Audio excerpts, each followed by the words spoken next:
everyone, it's Jessica Kirson. Well, of course it is. Who else would it be? I don't even know why I'm introducing myself. I am so excited about this podcast. I mean, sometimes I don't feel like recording it. I really don't, because I can't stand listening to my own voice, but I'm so glad that I went and I did it. It's like the gym. Like the last thing I want to do is go to the gym. But when I go, I feel so much better. I don't actually exercise. I just sit on the side and watch people. But I feel so much better that they're taking care of themselves. I wonder how I would feel if I actually did something. What is it called? The elliptical.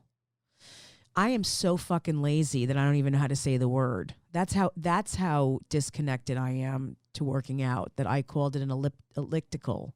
I hate the elliptical. I don't understand how people can do it. A lot of people do it.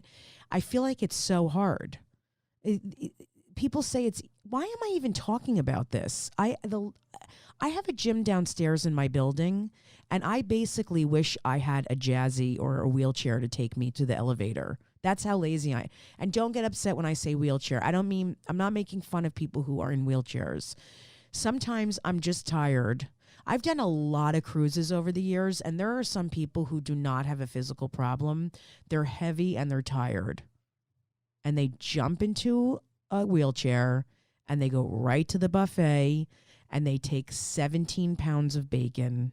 People eat more bacon on cruises. It is the most unbelievable. And they put white toast underneath the bacon, and you see that all the oil from the bacon goes into the white toast. I'm talking out of my ass. Where did that expression come from, talking out? I mean, it seems like it would be a very stupid place to talk out of. But I wonder if anyone ever has talked out of their ass. Like, hey, come over here. My name is asshole. Like, it wouldn't be a normal voice like, hi, I'm an asshole and I'd love to get together. I think I think Asian women, some of them might have like, hello, my name is asshole. Come over and say hi, let's talk. Because I can't picture a petite Asian woman who is so skinny and gentle and shy. I know this is going to sound horrible, but I wonder if they ever make like a load, like an angry fucking like blow up the toilet load. I'm serious. I can't see it. Like, oh, I don't feel good. And then they go like, it's the most powerful I ever feel is when I do that. It's just a fuck you to the world. It's such a good feeling, especially when you eat shit a lot. Not shit. People think I'm joking, but I would end up in a mental institution if I ate shit. But then there's people, you see them and you're like, oh, they'll really blow it out their ass. Because you know that they're angry, they're unashamed. Like I see women sometimes and I'm like, have you even gone number 2 in years? Like they're so like, oh my God, this is like, those are the girls, and then they're in the audience like, it's just, she's a lot. Like, I just feel like this is a lot. Oh my God, I can't wait to go home and get my juice together for the morning. Like, and I'm going to watch the Kardashians and I raised my Wellbutrin recently, and it's supposed to make you more hyper. And I think that's what's happening. Because the stuff I just talked about is so insane. If anyone just listened to this, if you didn't follow me or know what I'm about, you'd think I was out of my mind. Whatever, who gives a shit? Just please follow me at Jessica Kirson on Twitter. JessicaKirson.com is my website. At Jessie Kirson on Instagram. And follow the Relatively Sane podcast everywhere. It's all over everything. It's a disease that's spreading. I also have a Patreon now. This is very exciting for me because, number one, I've been putting out videos for many years and have not made a fucking dollar. So if anyone deserves you to give a little money to, and I'm going to be, I don't care. Like, some people are like, I feel embarrassed. I'm not embarrassed. You can give $1. You can give $2, $3, $5. Someone started giving me $20 a month to put out content. This is the greatest thing because it's patreon.com/Jessica Kirson. And you can get live Q&As with me, which I have not been doing, which I will do with people who go on the Patreon. You can get my podcast 4 to 5 days early, which is a big deal. You can get it ad-free. You don't have to listen to the ads. And I'll be putting out specific like audio and video just for you guys. Just for you. No one else is going to see it anywhere. So join my Patreon, please. Please, for the love of God, I'm supporting 4 children. It's just been really hard, so I'm begging you. I'm not crying. I never cry. It's why I'm heavy. I hold everything in. I'm going to end on that because I have to go eat. But you guys have been great. Thank you so much for listening to me and supporting me. I am so excited for my guest today. He is brilliant. Please welcome Big Jay Oakerson. I am so excited for my guest today. This sounds like I have a TV show, but it's a, it's a podcast. Take care of yourselves and each other. No, my guest today is one of my favorite people. He is by far one of my favorite comics. He's my sister's favorite comic. Really? She's seen, I can't even tell you how many people. She's like, I love that Big Jay. From Bonfire, Legion of Skanks, everyone, please welcome Big Jay Oakerson. Thank you. Thank you for you having me. so much for coming and being. I really didn't think you would come be a guest. Why? I don't know. Do you go Sitting in my perch? Do you do you do a lot of podcasts? Yeah, I do a decent amount of podcasts. I don't do a lot on the road. Those are the hard ones when someone comes to a Thursday show and they're like, I have a show I do here. And they always undersell themselves, which is the funniest thing out of the gates. Right, like, I know. I know you. They make you feel bad. Like, I know you think I'm not shit and I'm just some jerk off from wherever, Indianapolis. And you're think like, I'm you just are. some scumbag piece of shit. And then you have to sit there and go, no, man, I don't think that. I don't. Yeah. You seem like a nice enough guy. And they're like, cool. I do a podcast, and it'd be really cool if you can. Yeah. I mean, lately I've been looking them up, and then there's like 62 followers, and I'm like, I can't do it. I can barely get to the show. It's always going to be that. I mean, if they come to you, sometimes I've done them like where they go, we do it in the green room, like in between shows or something. I'm like, sure. I'm not going to be doing anything anyway if you're waiting for an hour in between the show. I can't do that. I get anxious. I do too, but in the city though, like for people's podcasts, I always come to them for sure if I can. Do you get anxious about your show? Like, I'm curious to ask you this because I was just in Minneapolis and I was anxious. Like, I'd never done the club before, but just knowing I had to do 5 or 6 hours of material, I get very overwhelmed by that. Yeah. Do you get the same way? For the longest time, I didn't get nervous. I mean, I used to get really nervous before I went on stage, obviously. I think we all did up front. And then I'd say for years, I was never nervous at all, but late over the last year, or a little less even, almost every show I go on, just, when you're on deck, where you're like, I hope maybe someone will shoot a gun into the ceiling and we have to end this whole thing. I thought you were going to say maybe someone will shoot you.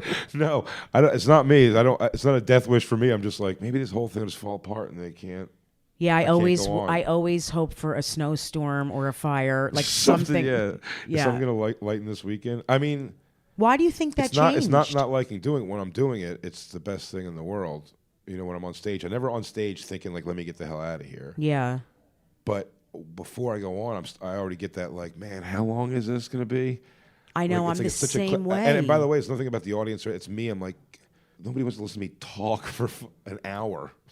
I know. You know what I mean? It's like, how do you think part of it is how that bored are these people going to get? Also, when you start getting fans. I was just going to say that. I don't have fans on a pop star level where it's all just faceless, nameless people. Yeah. I know them, and then which is the sweetest thing in the world they do, but they come to multiple shows and make that very aware. I know. I have that I'm too. here, and then the next show sort of in the same seats even, which also throws me on. If I do tell a joke, which I already hate doing because I'm like, they've heard this joke last show. I know. I'm also like, am I telling it for the second time on this show because I'm just so used to seeing those shirts that I'm saying it to. Do you know what I mean? They wear the same clothes every day. That's which is back-to-back shows. They'll come to Friday early and late. I have that too. I think you and I have it's the highest compliment. I know. Yeah, you have that, which is really, I always say, one of the biggest things with being a successful comic is having the kind of thing where people want to be friends with you and wish you could come to their house after. Yeah. Or they remind you of their best friend or you're their brother. You totally have that. Sid Fanoia made like a correlation to it that I always appreciated what he means. Like, you know, it's like I'm clearly at this point. I mean, and Shane Gill has proved this of all of us. Like, I'm probably not going to be NBC dad on anything from the stuff we've done, like comedically. But in that regard, where it's like, it doesn't really matter if you keep your couple 100,000 people moving with you. It doesn't. Who cares? No, it doesn't matter. It's all about a fan base now. I'd rather do that than being on a set. I like acting, really. So, like, right. Is that your goal? It's like, what is it? Just to keep doing what you're doing, and then just honestly fill up theaters and that's what I want too. That's simply it. I love broadcasting. I love broadcasting on particularly Sirius XM because it's podcasting's great. Legion of Skanks has done worlds for me, but Bonfire. What it is about the discoverability of it, being just in cars, it's a different thing. It feels much more in the business than podcasting. It's huge. It's actual, the fact that we have to answer to people, the fact that there's like a constant tug of war with the bosses and the people, you know, at the higher ups at Sirius XM. I've almost been fired twice. Like, you know, why were you almost for things you said? No, one was again, it gets being out of the world of comedians. And you think on radio, these are like mellow people, but in one of our older studios, whoever sat in the chair that I sit in just left their Twitter open one day. So when I sat in the chair, I saw, as casual as taking a sip of water, it was open, so I went, so I guess I'm gay now, send. And I just tweeted out from this guy's thing.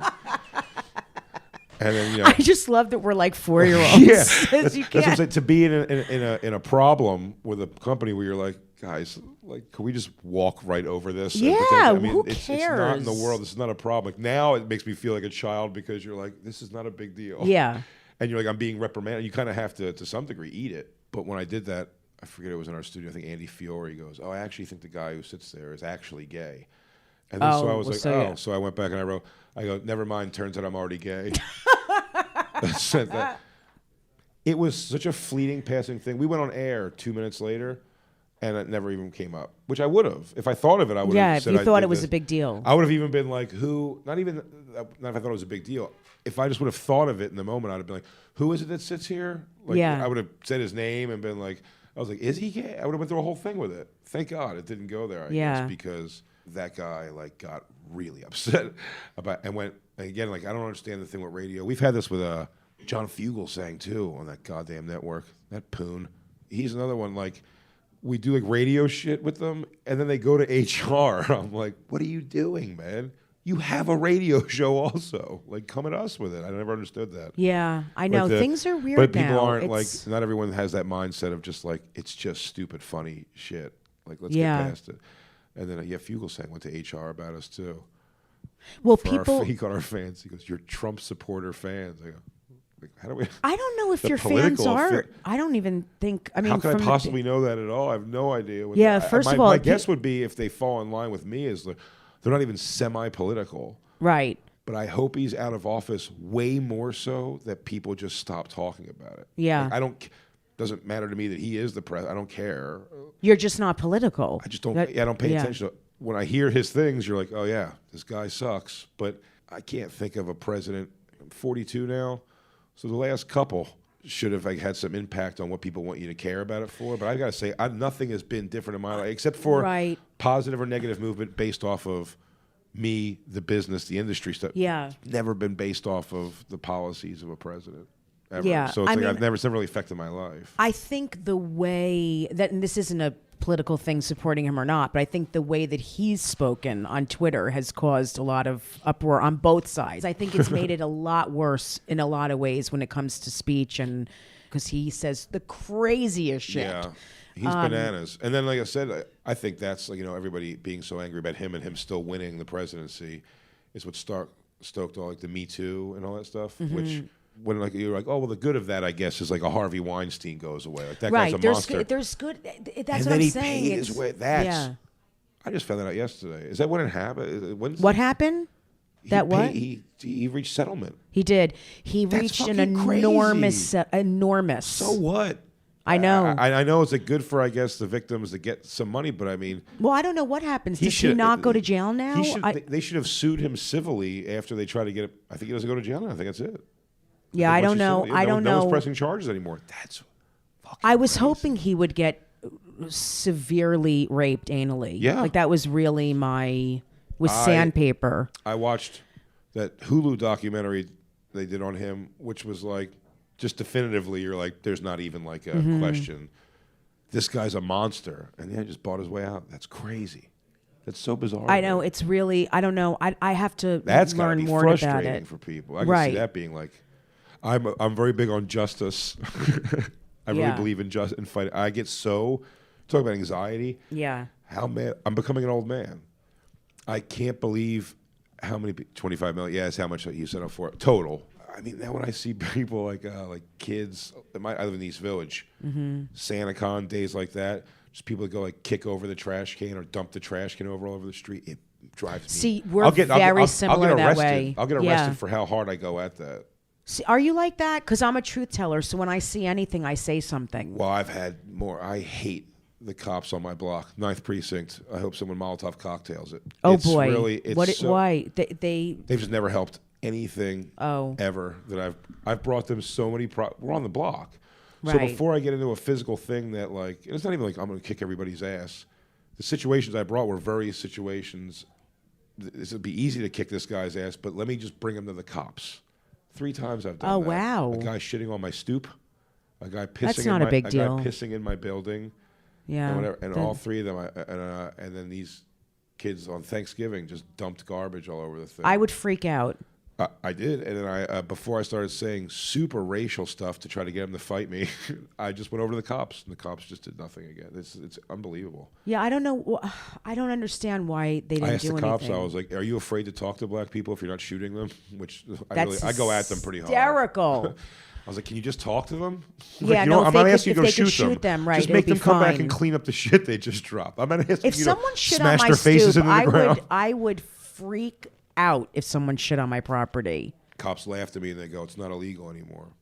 To shit on someone's property? And I was like, well, then his dick was out in front of my girlfriend, so he showed his dick to go, "Talk to your mayor, bro." This is what he said. "Talk to your mayor, bro. That's not illegal anymore." Yeah, it's crazy. So if I wanted to, I could shit on someone's property and whip my dick out, and I won't get in trouble. I mean, you keep it in the 9th Precinct's jurisdiction. I'd say take a fucking shart right on the window. I'd try to blow a projectile. Wow. They don't care. I'm going right there after this podcast, and I'm going to go shit on the police. Dude, last year, the SantaCon was a guy pissing all over packages in my hallway. What's wrong with people? After I brought him to the cops, I put him through the front glass door of our building, which ironically made the situation far worse. But yeah, for the superintendent, who I was the whole thing was me being upset about the superintendent having to deal with that. Right. And then I smashed the front door so also. You ruined the property. I made it way worse. Now there's glass everywhere. There's shit. There's pee. Did you give him an extra Christmas bonus? I did give him an extra Christmas bonus. And I was also said I would pay for an immediate, whatever that would cost to have someone come out immediately and fix it. There's like 24-hour places. And he said no. Yeah. He said the building would pay for it. And he like, with a real wink and like that was cool of you to do that. Oh, that's nice. The guy was ridiculous, yeah. Well, this is my question, because I know for me, like, I became the kind of person that would say something because I saw a lot of shit growing up, and I always felt like I couldn't protect the people around me. Sure. So I felt powerless. So now that I'm an adult, I can't not say something. Did you feel like that? Like, did your parents get along? Did they argue a lot? Did you come from, what kind of home did you come from? My parents split when I was 3. My dad split when I was 3. And then just started like new families everywhere he went for a while. But it was like, no, me and my dad weren't close growing up at all. Yeah. He took me like obligation wise. He took me a little bit, and then he moved to Ohio, and then it's like once a year maybe I'd see him. My step-pop though came when I was 10, so that was a good house. But it was a very like not a great neighborhood, not a terrible neighborhood yet, but it was far from good. My mom and step-pop both worked. My mom had me young. She was 19. Oh, so wow. She went back to college when she was 29. My grandfather died. She went back to college for 2 years and became a respiratory therapist. She met my stepfather, I think, when she was the end of school or just started working. And my step-pop was 27. She was 20. Yeah, so she was like 29. And he was 27. Maybe she was 30. But I remember just showing up one day. So my stepfather came to our lives. You want to hear a funny story? Yeah. I love this kind of stuff. My mom said was young when she had me. My dad left when I was 3. So she was young. She's a young girl with this kid. Definitely in her way. And my grandparents took care of me a lot. They lived right around the corner, and I was happy to be there. It was fine. And my mom would go out on Wednesday nights was her club night. She went to a place called Carney's on City Line Avenue in Philadelphia. That's such a great name. I mean, that's like the name of every... She's a doctor's office now. It's such a shithole little place. But she used to go there. And then one night, I came home the next day after Carney's night with my buddy, and I get to my front door, and we lived in a duplex. So it was front door, and then one flight of steps up was one apartment, and then 2 more small flights was our apartment. And one of the window, it was like a 9-pane little window panes door. One of them was smashed out, and it looked like there was like purple. It was dried blood, is what it was, like on the door, a trail leading up all the stairs to my apartment, which the door was kind of open on. And I remember pushing the door open, and there's my first time I've ever laid eyes on him. Oh wow! My stepfather was like a weightlifter guy. He was like a gym rat. Yeah. Like weightlifter guy. And he just sitting there with like, button down shirt undone with a tank top underneath it. It's all the look of the time, like pleated jeans. Yeah, I'm totally picturing. Smoking a Newport on our couch. And he was like, "What's up?" I walk in with my buddy. No, he didn't break in. So my mom then comes out and she's like, "Hi." She's like, "This is Joe." And she's like, "Joe was so cool." And they told me the story immediately. I was 10 or 11 years old, one of those two. My mom had gone on a date a few weeks before. My mom was Jewish, but she had a lot of weird biker friends. Yeah. Bikers and cops my mom hung out with. Yeah. Most Jews don't hang out with bikers and cops. It sounds like she's a big, like, heavy lady with like faded tattoos. My mom was tiny. Yeah. Like a tiny little Jewish lady. Yeah. And but she was young, and she went on a date with some biker guy a few weeks before. Didn't go that great, she said. She kind of like stopped answering his calls. And then he just showed. My mom met Joe at the club that night. Oh. Brought him home, I guess to fuck probably. And while they were hanging out, the doorbell started ringing. And my mom just ignored it because it was like, act like she's not home because she's with the guy. And then they just heard a smash. And then that biker guy had come back like wanted to see my mom and like smashed the window open. Wow. Came up the stairs. They said just gashed his arm real bad, bleeding bad. And my step-pop, for being such a weightlifter, like lunkhead of a guy, he seemed, patched him up, called the ambulance, like got him, like subdued him to be like, "Hey man, like you're hurt." That's like, so not what I thought you were going to say. He didn't like kick his ass or anything. Yeah. They told me that story, and then Joe just never left. Oh my God, I love. My mom got pregnant like 3 months later, and then he moved in. And he used to work at a GNC in a gym. But my stepfather, turns out, as an asterisk next to this whole story, is just like a savant genius. He's like a speed reader, crazy, like academic. So when my mom got pregnant, he goes, as simple, he goes like, "What is it you do? What did you go to school for 2 years?" And she was like, "Respiratory therapy." He goes, "I guess I'll just do that." I think after a year of like community college, all these great grades, like a hospital just picked him up and paid for the rest of his college. And now he's like the boss of like that. So how long have they've been together? A really long time. Maybe 30, I guess 32 years. Yeah, both my parents too. They both met someone and stayed with them for that long. Those ages seem so weird at my age. Pop. Oh, Joe? It's Joe's cute. the best. Yeah. Did you like him right away, or did you? Yeah, I didn't either. I had issues with my stepfather right away. But it was brilliant. What happened was what he was doing, my stepfather, which is odd for a stepfather to do this. I was very comfortable staying at my grandmother. My grandfather passed away. My grandmother was just like I just like to come down in the morning for breakfast, and it was like a bowl of cereal and omelet with a happy face of ketchup, a little orange juice. You know what I mean? Like everything was like simple. A sweet and low packet for the Rice Krispies. Not even simple, just like very regimented, like home feeling. You know what I mean? And I'd come home from school, and my grandmother. Well, that's what I meant. Yeah, like. And my mom's house was still like, we were broke. It was like spaghetti and butter at night. Not to paint like a sad story. It wasn't like we were never in danger of being on the streets or anything, but it's just we had no money. Mm-hmm. And my stepfather had such like if we're a family, we go through it together, and he should start being here more. And like, so I didn't like he was pulling me away from my grandmother's comfort zone and being like, "Hey, come eat spaghetti and butter with us and help out with your little brother," like. Yeah. He wanted to be like a family unit, so I started doing that much more. And I didn't like that, and then I would probably lie and say that we were like, getting along shittier than we were, even just because I didn't want to be there as much. It's very hard. And I did dad wouldn't blah blah blah. Yeah. And my mom had too many of those, and was like, "All right, I'll send you to live with your dad then." And I was like, "Yeah, I'll go." And I think my dad heard that. He had to, how could he say no? He had the room. You know what I mean? He had to say yes to it.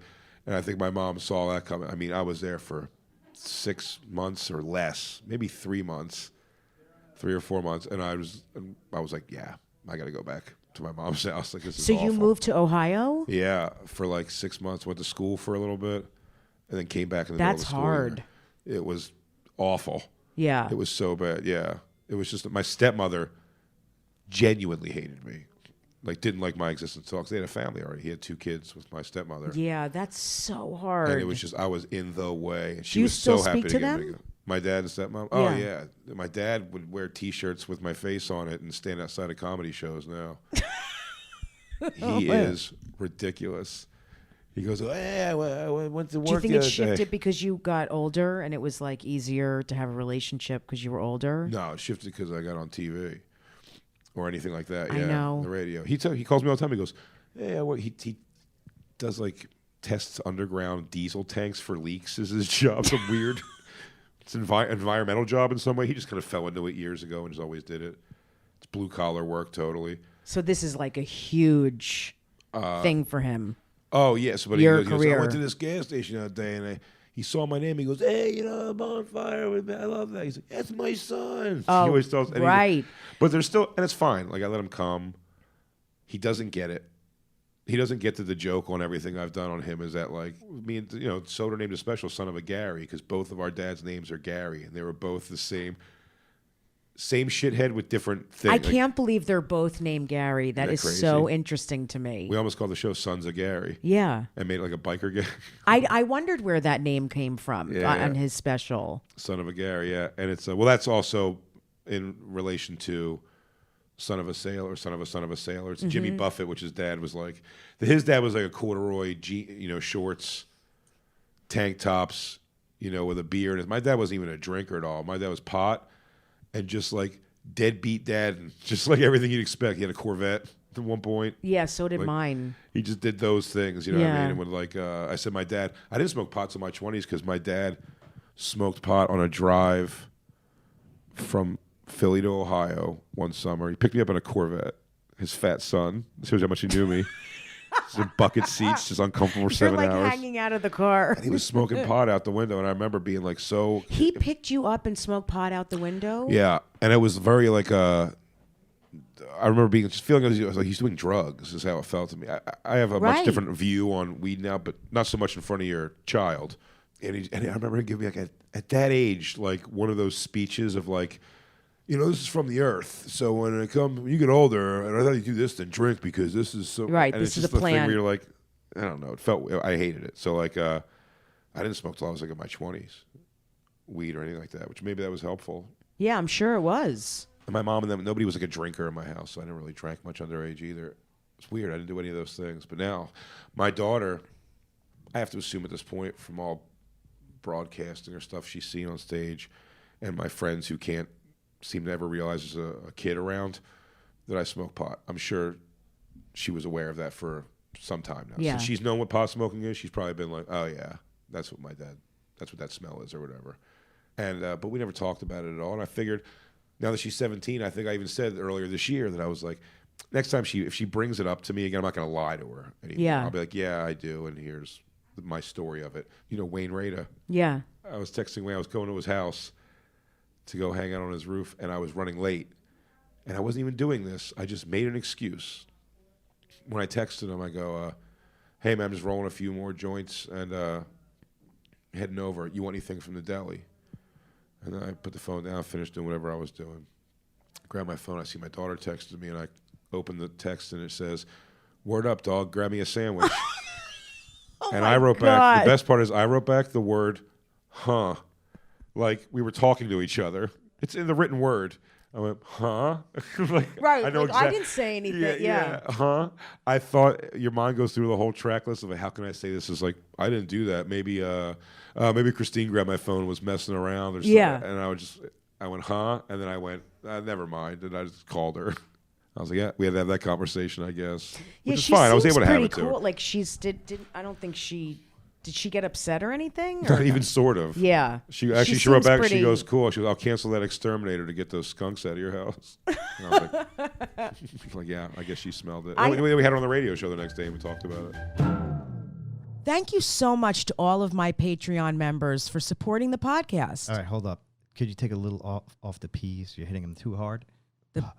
Not action. Thank you so much to all of my Patreon members for supporting the podcast. Hold on. Now you're whispering Patreon.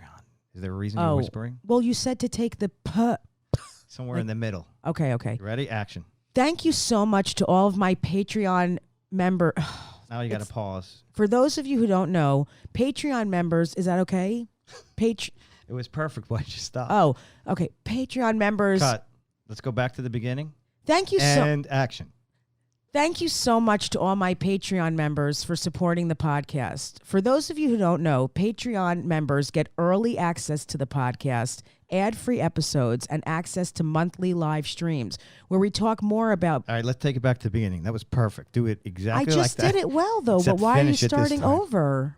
Thank you so much to all of my patron... Cut. Why are you screaming? Because I'm just trying to get through this. Action. Thank you so much to all of my...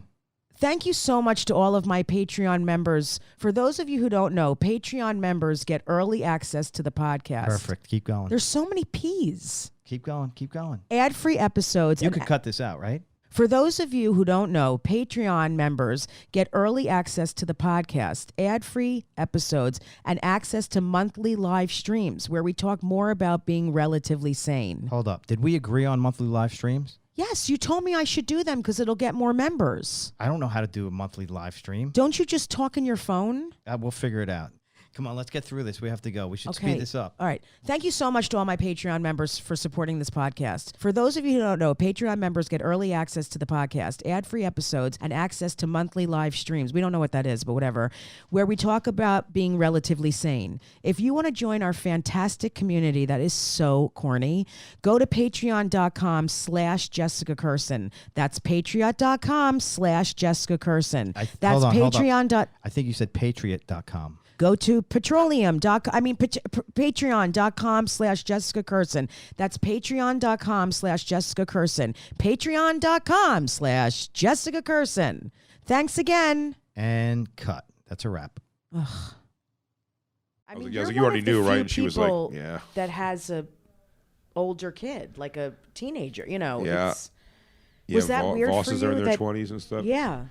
It's weird. What's funny now is watching... Now my daughter's 17, so I can, not that I do very much. Christy, my girlfriend, doesn't drink or anything, and I'm not really a big drinker, but like I never drank for all those years because I drove always. I had to drive because I had to go home at some point. Like when she was a baby at 24 years old, and she was a baby, I had to go home and like feed her at 3 in the morning. That was my job. Right. And then Carla would do it at 6 in the morning, and then I would do it at 9 in the morning. You know, I couldn't just do like, I'm going to go to L.A. for a couple weeks and see what pilot season does. I'm like, I have to make money here. Yeah, that's how I've always been. And it's just so funny seeing my friends now, with Dave, Lewis, both, you know, Lewis 7 years ago and Dave now a year ago.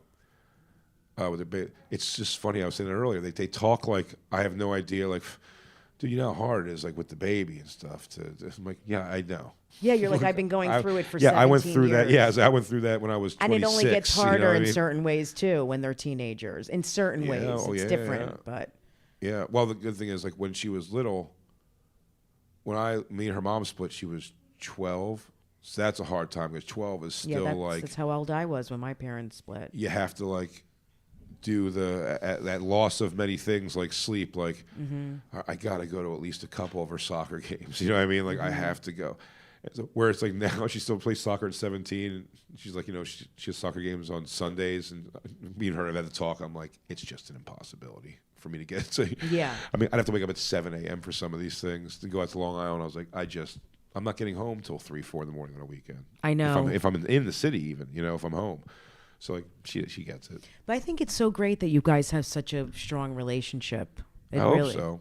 I'm sure she keeps plenty from me. She always smirks, but I think I talk to her much more. And it's not a dig on her mom. Her mom lives with her. You know what I mean? Like yeah, 24/7. It's very different. It's a very, very different situation. But I have that with my oldest. I could hear when her mom like wants to believe everything she's saying, and like I'll talk to her and definitely be like, I'm sure in 5, 6 years you'll tell me what really happened the other day. Or Right, whatever. right. It's like, why you needed an Uber at 9 o'clock from wherever that was. Like, I'm sure you'll lay it out for me one day. Yeah. But I'd be much more concerned if I thought, if she's doing anything, like would it be drugs or drinking or anything. Her time is so accounted for that it's like, it wouldn't be anything worse than I did. And I don't think I was like a bad kid. Do you know what I mean? Yeah. Were you a happy kid, do you think? No. And then weirdly enough, like not very and very insecure, always fat. Got much heavier in my early 20s, I think. Even I did too. Which is very. It's so funny the way I eat now. I'm not really dieting or anything, and I definitely don't eat like super healthy at all. But I think if I just ate the way I ate now as a kid, I'd never would have had a problem. Yeah. Because if I eat pizza now, I eat 2 pieces of pizza. Does that make sense? Yeah, but I think when I you're was a kid, I never even use it- thought. I just You don't think it. about it, and you use it to deal with shit. Like you don't even realize you're just eating. And I'd be disappointed most of my life. Pizza's such a good example because of the shape of it, but it was like was guaranteed. We were getting enough pizza that I was going to have 4 slices of pizza. Yeah. And I kind of hope no one eats all of their other pizza, so there's another piece left that Yeah. I'll go back to. I mean, 2 slices of pizza now. I'm definitely. If I eat a 3rd slice of pizza, I know I have to go like lay down. I don't feel good. You know. Yeah, you get sick. That's it's very what happens. odd. It's very very odd. But I'm trying to remember the point I was making there. That's the pot. The insecurity of it. But I never read very much. It's what's brought on crippling sometimes, I think, insecurity of stuff now is being on stuff so much. I see myself constantly. People post pictures I took over the weekend. It's very hard. And I'm just like, why did I stand like that in every pic? Why did no one tell me that my shirt's tucked under my tits? You know what I mean? Like all these things. You're the special. Kind of, I don't want yeah, when me editing. too. I haven't watched my special. I can't. They send me the editing. I make them. Anything with my insecurity goes, I'll only listen to the audio, and I won't listen to raw audio. You have to send the audience also. When they send you just the microphone, I'm like, I'm not going to put this out then because it sounds like I'm bombing. So it's not mostly look stuff. It's both. Like, do you no, get it's down mostly, at your... it's mostly looks. Yeah. So, my this is not... And the thing is, people go, well, Jay, you sit down on stage. And I go, and I will not compromise that. But right. I hate looking at myself. I like that you sit down on stage. I can't compromise. I just saw that was such a... When I was young, Bill Cosby himself, I just thought it was... I liked the the pacing of the way he did it like that.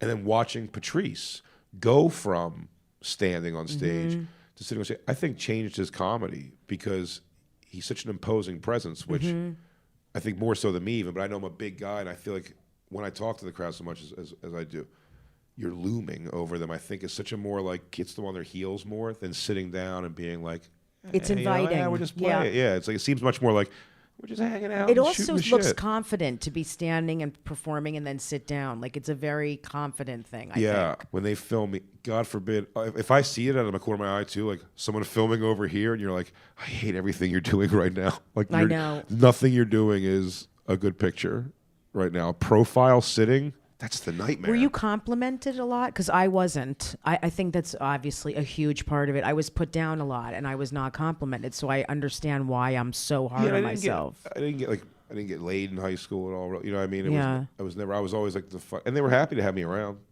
You know I what was I mean? Like similar. people, I wasn't Yeah. necessarily with the cream of the crop popular kids, but like I always kind of had my band of misfits. I was always a bit of it'd be funny to hear a bunch of people argue over this. I was always a bit of a leader, but I was never like a leader. Like we're all, no one came to me for the thing, but I was always like kind of the center of a web of like I'm friends with these people and we kind of bring them all together. So I was always ahead of that. But people, I think, liked to have me around because I was funny. Yeah. But it was never like it was like the hot girls going like, oh my God, he's so funny. Let me show you my boyfriend. He's gonna love you. I know.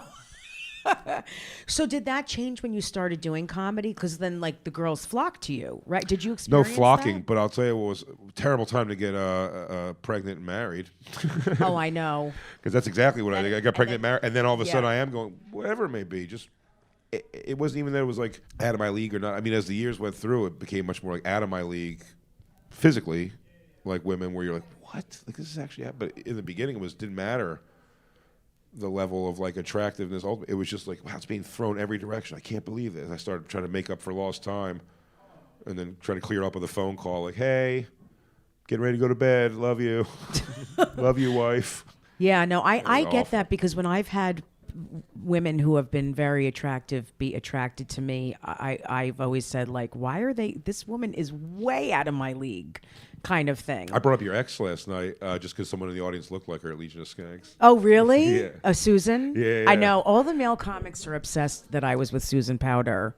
I talked about it on Marin on WTF because he walked into the club, into the Comedy Cellar, and was like, who the fuck is that? Because she had on, stripper heels and the whole thing. That was time too. She had like the dreads, like the long That's hair. when I was with her. Yeah. She was, beyond. That was the time. Yeah. She had tattoos everywhere and the dreads and barely any clothes on. And if you're an insecure person, were you every day like, or do you get confident within the relationship? I was not confident in that one because she would wear the highest heels and like short skirts and half t-shirt. And I was like, it looked crazy. I mean, I'm being honest. Like, I'm not saying I'm not attractive, but it was nuts. Like, I would walk in with this person that was just like, she was a stripper for years and a kept woman. She was with a married man who used to pay her.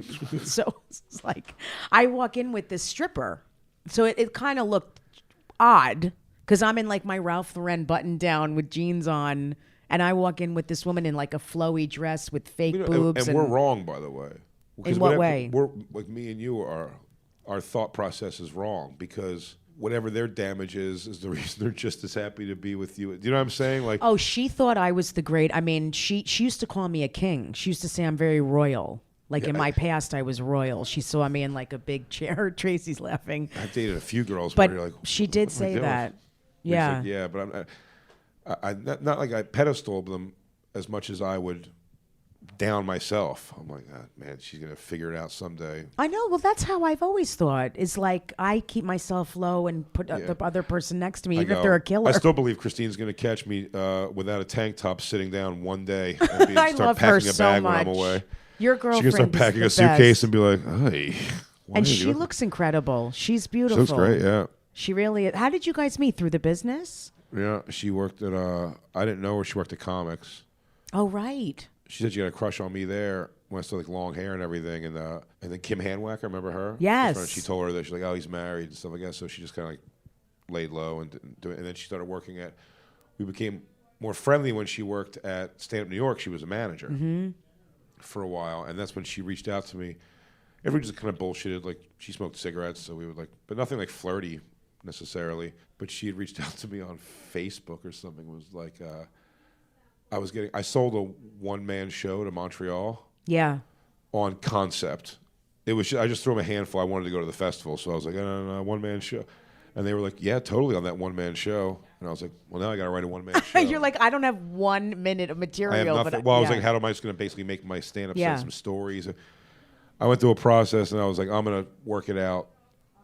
And this is when Wayne worked at CB's Comedy Club. Yeah. You remember that? Yes. He'll give me a night to like, you run it this night as a run through and post it on social media, which I think was only Facebook at the time, maybe or something. Or not only, but that was the one. I kind of remember this I was using, at CB's. It's so funny. I sent a thing out. I was like, hey, come check out my one-man show. And she direct messaged me, and she goes, I'm sure it's probably sold out and everything. She had no idea where I was in the business at all. She goes, I'm sure it's sold out. I was like, you're like, I haven't sold one thing. Yeah. I'm like, sold out? No, I don't think anyone's coming. And I think I was right. I think when she came, her and her friend, Khalees Hawkins, and like 4 old ladies who just wandered in from street sales tickets. And I ran it. And I thought that was the end of it, too. And then we just kind of like kept talking. And then when she found out I was like married, she was like steered pretty clear of that. And then she started working for CH Entertainment. Mm-hmm. And they picked me up as management at the time. And she was working. So we just were around each other a bunch. And then it kind of progressed. And then it all fell apart at home. Partially because of that and amongst other things. I'm sure it was a lot of other things. I should have done it earlier, but financially it was unfair to do that to my ex, for sure, stay as long as I did. But also, I didn't think I had the money or the means to leave and see my daughter every day. Right. That's scary. Which would have been impossible. Yeah. This would have been so, unless I moved around the corner, which would have been more money. You know what I mean? So there was enough room in that place. I kind of lived in the basement. Well, what's interesting to me is that you showed up and stuck around, even though your dad did what he did. I really believe. I think you either do the opposite, or people are just like their parents. I said that. In fact, when we were breaking up and I was feeling so, I felt horrible. I mean, it was my call essentially, but it was like I felt terrible. Yeah, it's horrible And when like you do that. When my you have to- grandmother actually made me cry one time, just saying, she was like, "You're not your dad. Yeah. Like, because you're leaving. It's I get it's not ideal." And they didn't want me to. They were like, "Can you work this out?" But they were like, when I was like, "I don't want to," they were like, "Well, you're not you could not be your father. You don't have to like not show up at all." So I do my best. But yeah, even that, like I mentioned the soccer games still, 'cause like, I see so few of her soccer games. But what I do love about my daughter is like she's got enough of me in her life that like when I talk to her about that, I go, "It's really just the most boring sport." And you're Right. the goalie. It's like you're doing the most boring thing on the most boring sport. Like, Yeah. So it's like, do you know what I mean? Like, and she'll Yeah. laugh that off. She doesn't care if I go to her. Because she knows you're around. She doesn't. Well, yeah, but it's like we go like I take her to like Sixers. We just like we bond over plenty of stuff. And When you found out you were going to have a kid, did you say I'm? Because that's what I did. I was like, I'm going to show up and be around because I don't want to ever have Zoe, my oldest, feel abandoned. Even though she doesn't live with me, I stayed on Long Island to be near her. I stayed in her life because I made a commitment to it. That was it.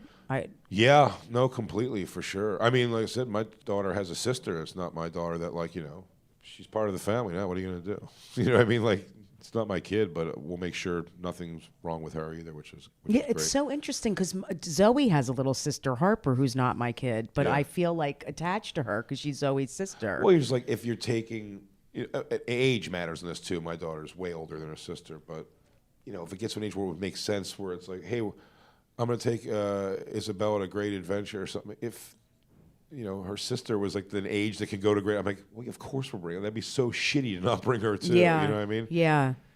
And plus, I think her dad sucks too. The other one. I know we've talked about that. Yeah, I think that's just. That's so great. I give you a lot of credit because sticking around, showing up, being young when you had a kid, and making that commitment, and also because your dad didn't, so you didn't have a lot to. I mean, I know you had a stepfather who was great, but still, we don't know sometimes. Like, I didn't know how to be a mother. I really was like, what the fuck am I doing? Yeah. How do you do this? I was petrified. A similar thing where it's like I didn't know what but in hindsight, it's all hindsight in it really, because you're like, was I really like? I was not a very good like. I've seen fathers like there's different kinds of people. I've seen like the khaki pants, wears a sweater on a weekend, person, dad who's like, I got him the science kit and we're gonna go through this. And my daughter was much more like, fuck science, like watch this funny cartoon. It's like get her in like Family Guy and horror movies when she was like 6. Yeah, you know what I mean, like things. Well, that, it's just it's the love and the just relationship. Like whatever it is, I'm like, yeah, we're still hanging. I don't know. It's like I would. We used to just like her projects, like school projects, that anything required like art or building something. We'd just get down to the wire, and I'm like all right, Isabel, let me help you with it. Let's just do it so we can get back to this. We're in the middle of this Lego Indiana Jones video game. I love that. Do you know what I'm saying? Yeah, so it's like, her knowing that you're there no matter what. It's not classic, Well, mine isn't. I don't think any of us. Right word, yeah. I don't honestly. I don't know many comics who have that traditional family life. Maybe like Gaffigan or I don't know. I don't either at all. In some way, like my daughter was probably a little more unruly, even in that regard, because of the unconventional thing. You know what I mean? Yeah. Like, did she go on the road with you a lot? No, never. She didn't? I never brought her on the road at all. Yeah. I don't know. I haven't done that a lot either. Lewis has brought his son out to like Los Angeles and stuff like that. She's been to L.A. with our friends. She went and stayed for a while. But like for me on the road, it's like I'm just working. I don't know what she would do during the day. I think now at her age now, but the problem is now she has like soccer on Saturday, and so she's always involved in stuff. But I wouldn't know. She would be fun. It's interesting when it comes to stand-up, whenever I think of you, I'm like, oh, Jay always loves performing and doesn't have a lot of shitty shows. Like, that's how I know that's from the outside. It's not. I don't think I have a ton of shitty shows. Yeah. I don't mean like not laughing. I just mean like you being like, ugh.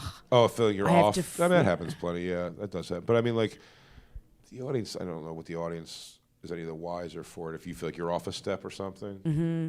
Because I said that in front of Christine, and she'd be honest enough. I was just off. I was just like a beat off that whole show, and she was like, "It didn't read that way at all." That happens to me all the time. So like, well, good. I mean, I'm happy. I'm not coming off this self-wallow. Like, no, it was bad. I'm like, the crowd didn't seem to notice that. Great, Yeah, because you're just a killer. I mean, people say to me a lot, like, "Oh, no one wants." I'm like, no one wants. You're another person. They say that about constantly that people don't want to follow. The company was it was you, Greer Barnes. People don't like following. Yeah, that's another one. Godfrey, Sherrod.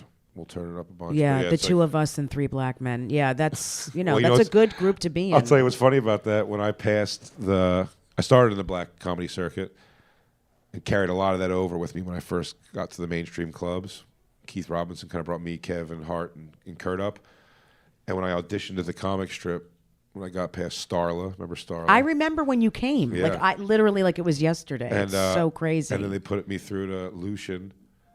And when he passed me, his fingers were falling off. It was all crazy looking. It was crazy. He was a skeleton by that point. This was the booker of the comic strip for everyone. And he had a disease where like scleroderma. Oh, it was horrible. So weird to watch. His hands. But he didn't like black my comedy, so I was a little like, oh, I hope the pinky goes. Yeah. He was I'm joking. I mean, I am, but I'm not. He was very mean to me. He was a nasty guy. Yeah, he's like, you're not funny and you'll never make it. I'm like, nose is next. I see it coming. And then he fucked a lunatic into, what's her name, Hollingshead?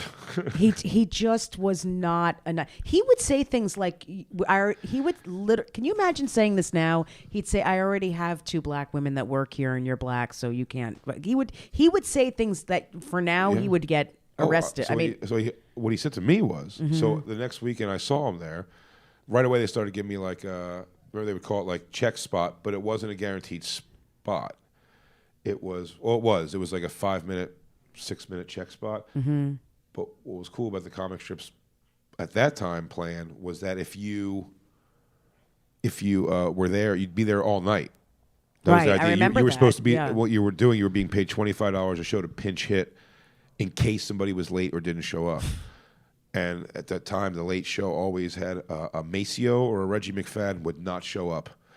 They would miss their spots regularly, and I would just sit there. That's ultimately how me and Carla met my ex-wife. She was a waitress there. I remember. And I'd be there all day on Friday and Saturday with those $25 spots. That was basically how I made my money. People don't realize what we do. I mean, I think, fans of yours who listen and fans that have listened to me, but it's hell. You're sitting somewhere all night 7 p.m. no money. For no money. Nothing. And you might not even get on stage. So I would rely on that completely. And then I was enjoying that. I was working there, and I could do the late night spots.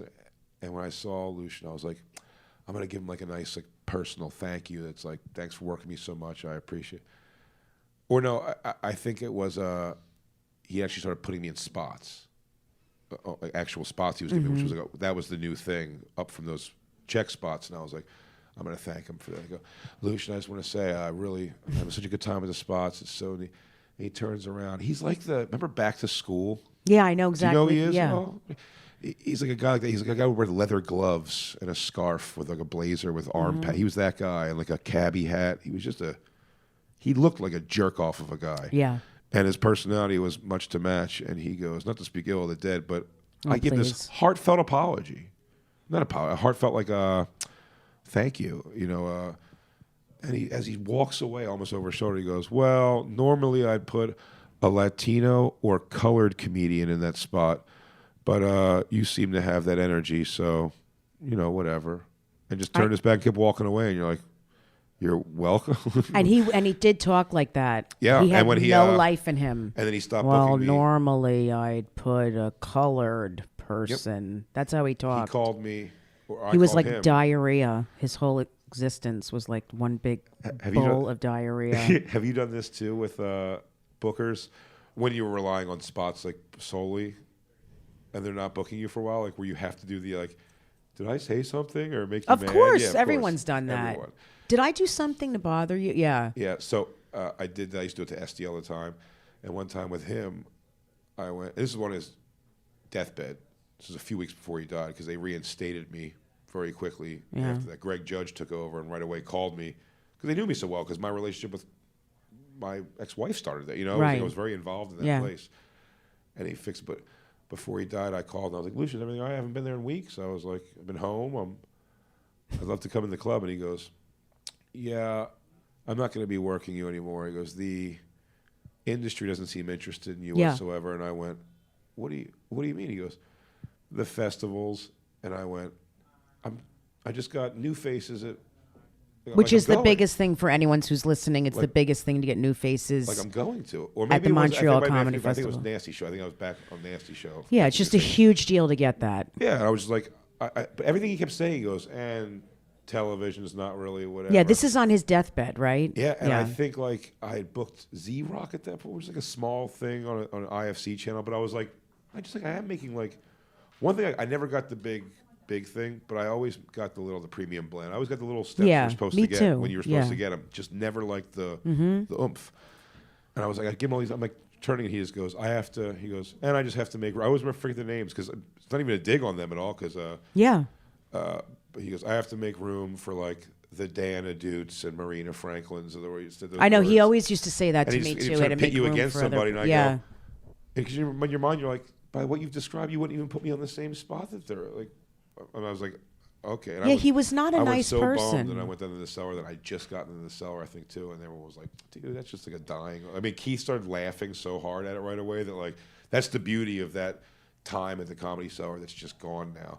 Was you'd go there and you'd feel better because they would rip in. It would be the conversation all night about that. And you start laughing and having a good time. You're like, yeah, it doesn't matter. Who gives a shit? And he died like 3 weeks later. And when you're going through it, it's horrific. But then you realize it's really. I can't even step foot in that place. It's so traumatic for me. It's a train. I'm not welcome there since the William Stevenson thing. When you're that reliant on a club, like when they reject you, it's hitting on so many levels. It's not just the clubs rejecting you. You realize, God damn, is my life really reliant on? Yeah, it's very depressing. Like a little pinch of cash given to me after a spot. You're like, is my life so reliant? It's like I'm beholden to these people because of that. I know. It's great. And I have to apologize for things I'm not sorry for. That's why and all it's so that much stuff. better now that you have the radio show, the fans. Esty you're used to just run me over the ringer. Fucking amazing. So you weird. are. They Thank run you. everyone over the ringer. It's so horrible. weird. Everybody think like, why are you making me work so hard to be? It's just an odd thing. Because they know that we'll take it because we're so insecure, most of us. It's so depressing. We will take it, yeah. I still want Esty to like me, and she has done all but tell me she is not a fan of what I do. Yeah, I still want my mother to hug me and not pat my back at the end. Yeah, bro. I'm so glad that you are doing my podcast. I love you dearly. We're going to do some stuff for Patreon that only, if you want to hear this and watch it on Patreon, then you can. Jay and I are going to get naked and do some things that we've been talking about for years. It's time to stop. It's time to put up or shut up. Yeah, Christine's on her way. And you can please listen to Bonfire. It's the best show on Sirius. I could listen to it all day and all night. I think it's incredible. You're both fucking brilliant, and your chemistry is the best. And Legions of Skanks. And what's your website again? BigJComedy.com. Yeah, Big Jay. I would have said the comedy of Big Jay. Like I always say things wrong. BigJComedy.com. He's all over social media. Your fans are the best. For all the fans that are listening to this from Bonfire and Legion of Skanks, thank you for your support. Because you follow Jay and Dan, and you've been coming to my shows and stuff, and you're just amazing comedy fans. I'm glad they do. That's great. Yeah, and I'm the Hawk, and they know it. The Hawk. Yeah, the disgusting Hawk. It's really Hog, but he said Hawk. It's just the fun. That was one of my favorite half hours of radio I've ever been a part of. I laughed so hard. Just stealing a bitchy girl from the audience, snapping her, going into the skies. Yeah, and putting paper down when I get on stage. I love you. Thank you so much for doing this.